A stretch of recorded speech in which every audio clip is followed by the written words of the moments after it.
Hey there everybody, Mazrock here, and today we are going over the Blood DK Mythic Plus guide. I've played a lot of Blood DK on beta, and I've been gearing up my Blood DK. Currently I'm level 371, not exactly where I want to be, but not too terrible. I haven't been super rare farming or anything at this point, but I've been having a ton of fun with the spec. The healing, I am feeling almost invincible all around. It's a ton of fun. Before we do get into it though, you guys are smashing that 6K goal for January 1st. There's like 400 left. Thank you so much everybody for all that love and support. There is a Discord link down below if you have any questions, want to chat about Blood DK or any of the other tanks, or just come and hang around a wonderful group of people. Come hang out. Twitch link down below as well if you want to watch me stream. There are hoodies, t-shirts, long sleeves. You can get your Blood DK, I'm the healer now, or you can get your I only do dungeons fully erect, or I only want to rage shirts there at the Teespring link down below. And lastly, videos like this can't happen without my patrons. Thank you so much to everyone who has supported me on Patreon and continues to do so. Can't do these things without you guys. So now let's get into Blood DK. So we'll get over the quick consumables, things like that. Cloak, wrist, you want leech. Those are some, there is some new enchants for that.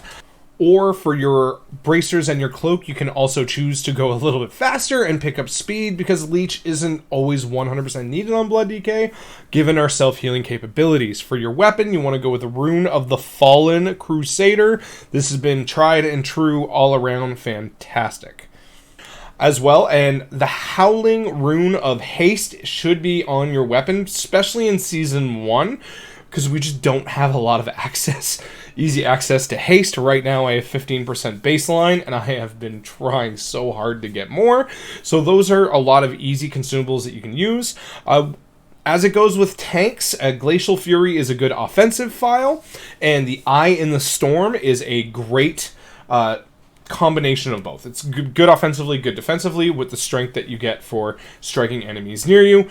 Very, very good. I've listed those up on the screen there. But you're probably wondering about talents. So let's get into talents. So with this is the class tree that I've chose. I've tinkered with it. I've played around. There's a couple of flex points there. In the description box down below, there is a beginner's guide to Blood DK where I go over a lot of this in depth. So I'm not going to repeat myself here. But the important things are Empowered Rune Weapons, Slappy Hands, grab them. Death's Echo to get your second charge of Death and Decay. So you get your synergies with Unholy Ground. You get your synergies with Sanguine Ground as well, so that way you have 5% more haste within your Death and Decay, you have 5% more damage, and you receive 5% more healing while inside your D&D. And of course, while you're inside your D&D, Shattering Bone deals triple damage, and Shattering Bone deals a lot of damage. So you pretty much want to focus on getting 100% D&D uptime and planning your pulls and your movement around where you're going to be putting your next Death and Decay. On the class tree, there's a couple of things that I have opted for more as flex points. Grip of the Dead has been a great flex point for me, especially in things like Brackenhide Hollow, where things like to start running away, or in dungeons such as that. Now, Brackenhide Hollow is not in the Mythic Plus pool for Season 1, but there are some dungeons where Grip of the Dead is just so valuable of a tool, and not good offensive as well. Just being able to put down your D&D, gripping in the ad inside the D&D to have a 90% slow, just part of your regular rotation. Very, very nice to have, and you pretty much always have one up, so you're constantly able to just naturally slow that target that's trying to get to the catapult, not the catapults, but the big baruchets, I think that's what they're called. the big bow and arrow. I think they're baruchets. I can't quite remember the name of them. But yeah. So there are a couple of flex points here as well. Anti-Magic Zone isn't useful in every single dungeon, but you could swap out of Anti-Magic Zone and put it in Blinding Sleet. Very, very good to have there. As well, you could go with Cold Thirst. I opt for Permafrost. I really, really like it because I like the synergies that we get with Runic Attenuation, Insidious Chill, and Runic Power. Icy Talons, sorry, not Runic Power. Icy Talons. I just had a little brain fart there. So you can... I really like Permafrost, especially with getting Gloomward. Now, no matter what change you make, you're going to want to keep Gloomord. This is a required talent. Absorbs are 15% more effective on you. That is Frost Shield from Permafrost. That is AMS from Anti-Magic Shell. That is Blood Shield. Very, very important to keep those up. Now, on the spec side of the tree, this is kind of where I've landed on and moved around and all this fun stuff. With some flex points into Umbilicus Eternus. Sorry, I was playing around with some talents and I changed some stuff around. Bloodshot is really, really good right now, but I am worried of how good Bloodshot is going to be in higher keys when your Blood Shield gets depleted a lot faster, because you're probably not going to be able to upkeep Blood Shield anywhere near as much of an uptime in keys, especially in higher keys where you're just constantly taking damage and it's getting depleted so quickly. So this, for me, this is kind of watch out. It is a great point right now, and it's probably going to serve you very, very well right up until the point you are in bleeding edge, cutting edge keys, or whatever it is for you, content that you're under geared for, and your Blood Shield just gets splattered. Umbilicus Eternus is another flex point as well. I have had an absolute blast with this talent because but it is a little weird for me hitting a defensive, being normal blood DK, Vamp Blood, everything's going great, and then all of a sudden my health bar doesn't move for like a solid 5 seconds, and I'm like, wait, what's going on? Am I just not taking damage?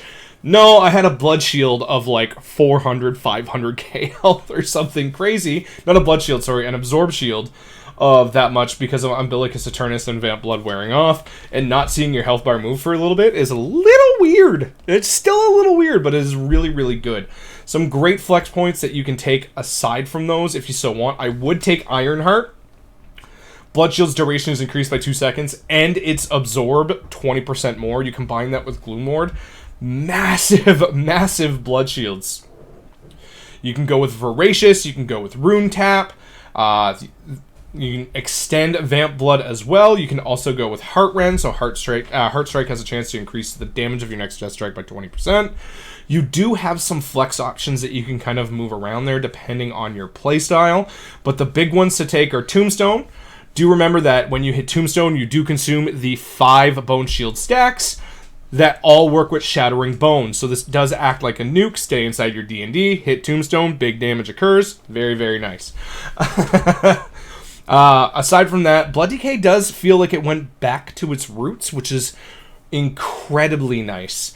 I was not, like, as powerful as Season 4 Blood DK was, I was not a fan of the Heart Strike spam.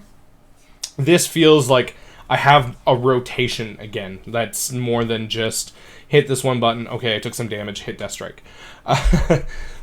It does feel really, really good. Another thing to note, and I explained this in my beginner's guide, but Death's Caress is by far your first on-pull button at a distance, get the Bone Shield stacks, and this is your big thing for maintaining your Bone Shield stacks as well. 1 Death's Caress will give you 6 Bone Shield stacks while Dancing Rune Weapon is up. Marrow Rend is basically, I have extra runes on hand, and I need Bone Shield stacks right now, and I have nothing else to press. That's kind of where that button has gone to, because Death Caress, for 1 rune, you get 2 Bone Shield stacks. Very, very strong. You still get the 45-second Dancing Rune Weapon, except now it is relegated to a total of 16 seconds, which is perfectly fine, not a problem there. But there's a lot of fun stuff that goes along with these builds and things like that. I have, for anybody asking, I have been trying to export these builds. I don't know if it's an LVY bug or something, but it always exports the wrong one. I'm really sorry. I am working on it. I do not know how to fix it. I might try exporting it with LVY off, try turning some add-ons off, whatever. I don't know what's happening, but yeah, that has definitely been a thing. For those of you that watch my Paladin video, that's why I didn't put one up there, and probably why I'm not going to put one there. I might put a Wowhead guide, a Wowhead version of it, in the description box down below. But yeah, so this is where I've been having a lot of fun with Blood DK. It has just been, I feel immortal. I feel like I'm hitting 70, 80k HPS checks right now. Just pulling massive, stupid pulls. And with the synergies of Umbilicus Eternus, you hit Vamp Blood at the start of the pull, Dancing Rune Weapon, you have 3 Blood Plagues going on each target at once. By the time Vamp Blood ends, your health bar just doesn't move, and you have this stupid high Absorb Shield. Very, very nice. But this is where I am going and sticking with the Blood DK here. It has been absolutely wondrous. Not a whole lot to talk to if you watch my beginner's guide. There's not a lot of flex that you can really work with, just because of how the tree is and things like that. You're kind of regimented very, very specifically. One thing that you can do is take your point out of Reinforced Bones, Umbilicus Eternus, go with Leeching Strike, then go down to Tombstone. And you can do this as well if you need Blood Tap. I have not needed Blood Tap. I felt that my rotation is smooth, but if you're just beginning your kind of Mythic Plus journey as a tank, as a Blood DK, Blood Tap can help get you out of some binds, because having extra runes on demand on a 1-minute cooldown, chef's kiss when you do need it. And do remember that Tombstone as well will lower the cooldown of Blood Tap. Coming back for a re-edit, because I kind of forgot about tier. The tier set for Blood DK is actually pretty decent for Mythic Plus. A little bit more boring in Raid, but pretty good for Mythic Plus. The 2 set, when a Bone Shield charge is consumed, you have a 20% chance to generate 1 rune. So this does help with general resource management. And of course, the 4-piece, after 10 Bone Shield stacks are consumed, you gain a 10% damage and haste buff for 10 seconds. So all around really solid. There is an internal cooldown towards Bone Shield charges getting consumed that are naturally every 2 seconds. So, for example, Tombstone consumes 5 at once. Now, there was a bug on beta, and it was pretty much there the entire time, and I don't 100% know if it was fixed, but hitting Tombstone did not actually count towards the 10 Bone Shield charges consumed to proc the 4-piece. So this is something to watch out for, but in combat, every 20 seconds, as long as you're maintaining combat, you should be able to just gain this buff naturally, and haste is very, very nice. So all around, a very good tier set for Mythic Plus. We'll talk about Raid when we talk about Raid. So yeah, that is it for Blood DK. I've been having a lot of fun with this. Come check me out on stream. Thank you to all my patrons for making videos like this happen. There's not a whole lot more to go over, but if you do have questions, I'd be happy to answer them in my Discord. Have a good one, guys, and happy tanking.